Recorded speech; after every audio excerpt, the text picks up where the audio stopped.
역대 최대 규모의 강진에 이어 원자력 폭발 사고까지 사상 초유의 재난에 휩싸인 대한민국. 비상훈련을 가장해서 실내 대피령을 내리세요. 외부로 새는 정보를 차단해야 합니다. 정부는 진실을 숨긴 채 사고를 수습하려 하지만 국민 여러분, 한별 1호기는 지금 현재 돌이킬 수 없는 최악의 상황에 직면해 있습니다. 저희 정부는 솔직히 아무것도 할 수가 없습니다. 결국 원전 사고가 알려지면서 사람들은 방사능 유출에 대한 공포에 빠집니다. 뭐 하려고 있는데요? 저 안에 사람들 여기 내비를 둘깁니까? 소중한 사람들을 지키기 위해 목숨을 건 사투를 시작하는 사람들. 우리가 나서지 않으면 우리 가족들도 다 죽는 겁니다. 과연 그들은 위험천만한 상황에서 살아남을 수 있을까요?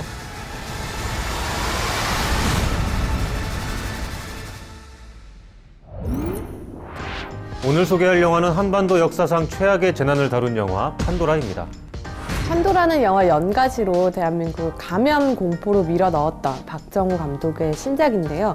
이번에는 지진과 원전 사고로 더 큰 충격과 공포를 선사했죠. 2016년은 어느 때보다 재난 블록버스터 그 영화의 활약이 두드러졌던 것 같은데요. 천만 영화 부산행이 기억이 나고 700만 관객을 돌파한 터널도 있었고 지난달에 개봉한 판도라도 450만 관객을 넘기면서 여전히 승승장구하고 있죠. 네, 재난 영화가 유독 많았지만 판도라는 최초로 원전 사고를 소재로 한 블록버스터이고요.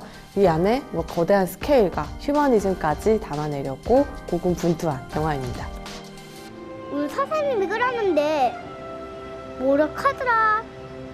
저기 무슨 상자락 했는데 그걸 열면은 그냥 빈다 카더라.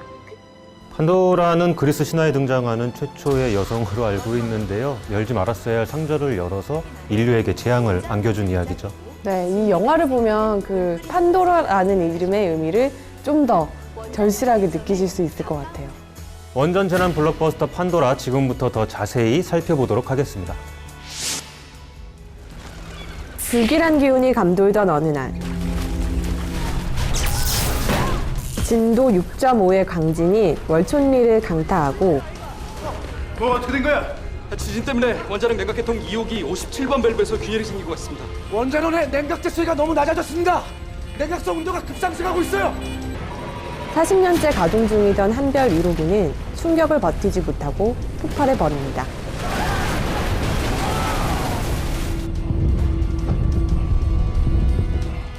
판도라는 원전 사고의 위험성에 대해 경종을 울리는 영화인데요. 적절한 시기에 아주 필요한 영화였던 것 같아요. 2011년에 일본에서 후쿠시마 원전 사고가 일어났을 때 남의 일 같지 않았잖아요. 우리나라에도 큰 파장이 일어날 거라 생각했었지만 사실 그때일 뿐 많이 잊혀진 것 같아요. 그래서 감독님께서 이 영화를 만들어야겠다라고 결심을 하셨다고 해요. 마을 사람들은 팽간에서 싸움판이란 말이야. 전화 때문에 완전 편립했단 말이다. 그래도 전마다게 일해 먹고 살아온 거 아이가? 영화의 배경이 됐던 월촌리는 실제로는 부산을 모티브로 하고 있고요. 거기서 폭발했던 한별 1호기 같은 경우에는 우리나라에서 가장 오래된 원전인 고리 1호기를 모티브로 하고 있다고 해요. 빌어먹을 발전소에다가 기술 발휘해가면서 살라 이 말이가? 죽지 못해 끌려와 있는 애를 보고 우찌에서 사는 게 좀 조용하다 했는데 그지? 막 폭풍우가 막 휘몰아치겠구만 그지? 폭풍우가 몰려온다 아야. 판도라가 보여주는 이 원전 사고 역시 지진으로 그 사고가 일어나는데 먼 이야기 같지 않아서 더 무섭게 느껴졌던 것 같고. 작년 9월에 경주에 지진이 일어나면서 이 영화의 공포감이 훨씬 더 배가됐던 것 같아요. 그래서 그런지 영화와 현실이 너무 막 소름 끼치도록 닮아 있는 것 같아가지고 보는 내내 사실 어찌 보면은 불편하기도 했어요. 이미 폭발 수치를 넘었습니다. 소장님, 4년이라는 제작 기간이 걸렸는데 기획 단계에서부터 가장 염두에 든 게 바로 리얼리티예요. 그래서 이 CG라던가 후반 작업에 굉장히 많은 시간이 걸렸다고 하네요. 그 원자력 발전소 세트도 그 5,000평 정도 되는 부지에 실제로 지었다고 하고요. 덕분에 디테일이 살아있는 어떤 비주얼이 완성됐던 것 같고 저는 실제로 있는 곳인 줄 알았어요. 무슨 일을 이렇게 하십니까? 사고 사실을 숨기다니요. 이게 말이 됩니까? 그리고 극중 재앙은 단순히 원자력 폭발에만 규정되어 있지 않죠. 제대로 된 컨트롤 타워의 부재. 사실 우리가 경험치가 있잖아요. 더 이상 지체할 수 없습니다. 당장 방출시켜야 합니다. 주민들이 모두 대피할 때까지 기다리세요.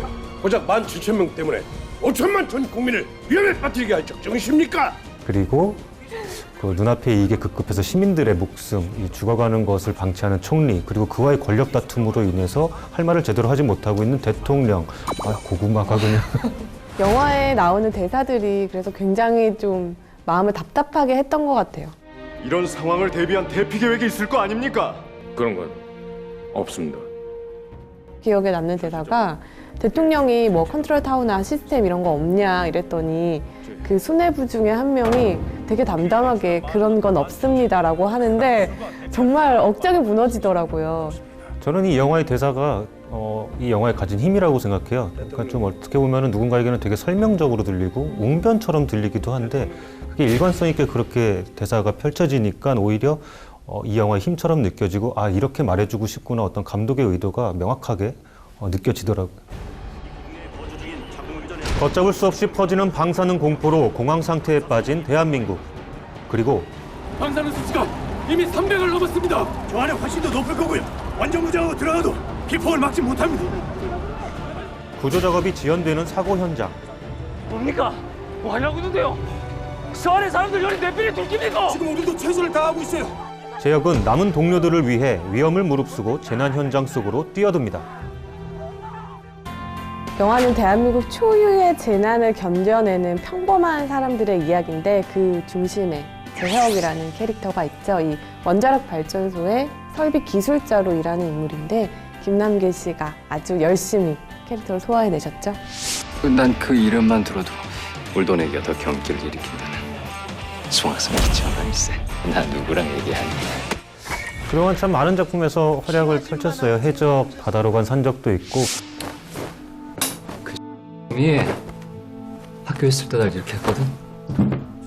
안 됐네요. 나 준규 씨랑 연락 안 돼요. 근데 저는 무례한이라는 작품이 그 고독한 연기가 정말 잘 어울리는 배우구나. 마지막 대사까지.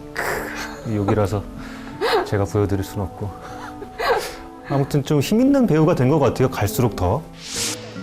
오늘 기분도 그렇고 컨디션도 영 파인데 하루 제끼면 안 돼? 오늘 니하고 내하고 결판 낼까? 어이? 결판 낼까? 결판 낼래? 알았다고. 특히 영화 안에서는 뭐 처음에는 굉장히 귀엽고 장난스러운 막내 아들이었다가 너도 버뜩 가라. 오빠 어디 가노? 이 미친다!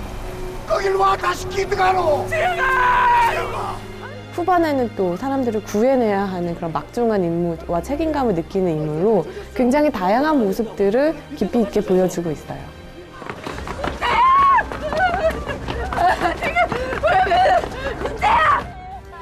제역의 형수 역할을 맡은 문정희 배우 역시 안정적인 연기를 보여주고 있는데요. 재난 상황에서 자식을 지키기 위해 그 뜨거운 모성애를 보여주는 엄마 역할을 맡았는데 박정호 감독과는 인연이 깊죠.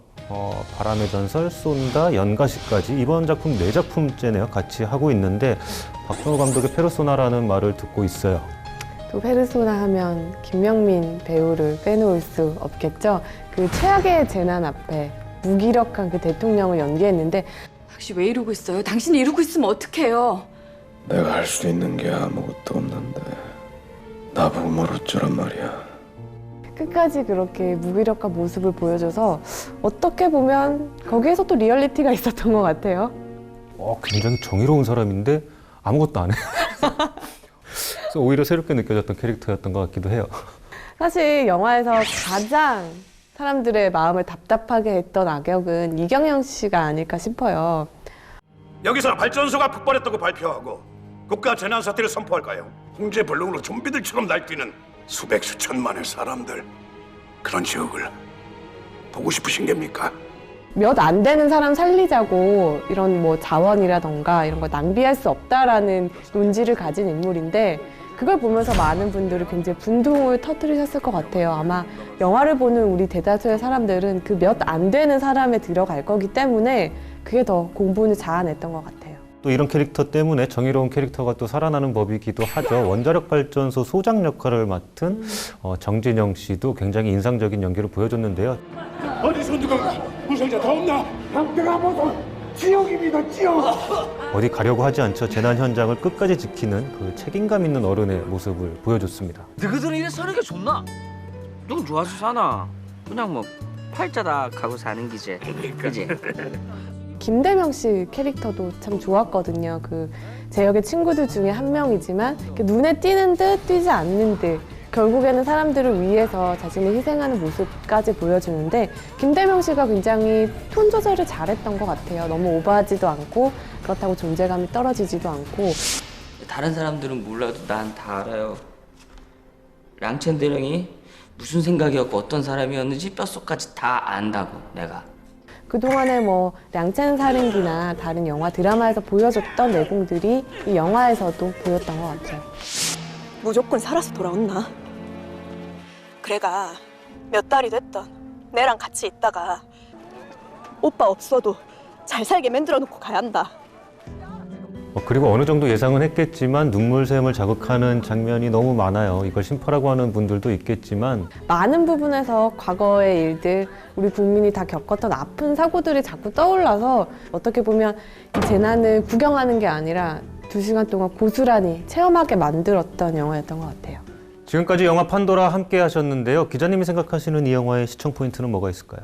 굉장히 많은 사람들이 가슴 아픈 기억으로 간직하고 있는 것들이 이 영화에서 그대로 등장을 하거든요. 그래서 더 가슴 아프고 그래서 어느 부분은 위로가 되는 부분도 있거든요. 그래서 많은 분들이 판도라 보시면서 어떤 치유의 시간을 가져보시는 건 어떨까 싶습니다. 감독님께서 생각하시는 시청 포인트는 뭘까요? 그 대통령 대사 중에 너무 늦었어 라고 읊조리는 대사가 있었는데 저는 그게 되게 가슴 아프게 느껴지더라고요. 너무 늦었어. 너무 늦었어. 늦지 않기 위한 유일한 방법은 관심인 것 같고 어떻게 보면은 이 영화를 한 편 보는 것도 그 작은 관심 중에 하나가 될 수 있지 않을까 생각합니다. 오늘 소개한 영화 판도라 지금 BTV 신작 VOD에서 바로 만나보실 수 있습니다. 사고 사실을 숨기다니요. 원전 사고입니다. 원전 사고. 사상 초유의 재난 앞에 아비규환이 된 나라. 국민 여러분, 솔직히 아무것도 할 수가 없습니다. 최악의 사태를 막기 위한 국민들의 사투를 그린 영화 판도라. 지금 BTV에서 만나보세요.